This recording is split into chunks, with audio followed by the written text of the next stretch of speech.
Welcome back again to the Moving Picture Studio. You welcome. Lake Bell. Thank you. Congratulations on Worst Enemy. Thank you. Being selected for Sundance. That's a big deal. What was it like when you got the phone call and they said, hey, you're in? What did that feel like? Well, it was funny because Todd Liotta wrote me an email just like, could you call me for a second? You know, I just have to ask you a question.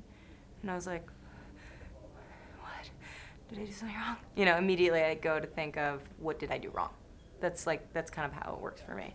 And in general, in life. And he was like, would you join us at Sundance? And I was like, and then I started crying, and I was super girly about it because it was fucking cool. It is cool. Why is it cool though? What does it mean to you? There's something about, first of all, I've never been to Sundance. This was my first time.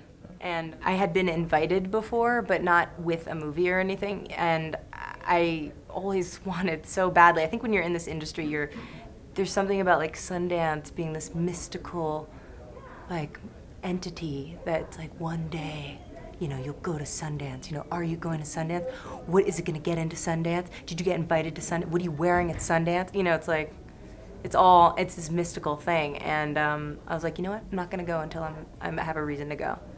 And I held out, just like virginity. Shh, don't tell anyone, just told you. So it was when this movie got in, I was just like, this is literally the coolest way to first go to Sundance. Yeah. And I'm very aware of that, and I'm very thankful. What was the creative compulsion to write and direct something and shoot it, you know, and get something done other than obviously your own acting stuff that's going on? I mean, full disclosure, I'm like a closeted writer and have been for a while, so I had wanted to direct, and I felt like the only opportunity that I could have directing would be something that I would fabricate myself.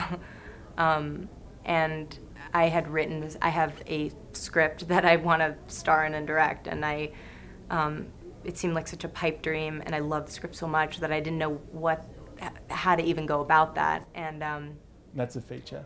It's a feature, yeah. And so my agent was like, well, you direct a short film. And I was like, well, it's weird. I have been working on this character, Wooly, because sometimes when I'm writing and I'm stuck on something, I'm like, I don't fucking want to write on this anymore. I go elsewhere to write something completely different, to be like, see, I'm cheating on you. And, you know, see if something happens between the relationships, between that script and this script. And this was basically my other woman. Yeah. And so when I was messing with her, I realized that I could actually make Wooly a real thing.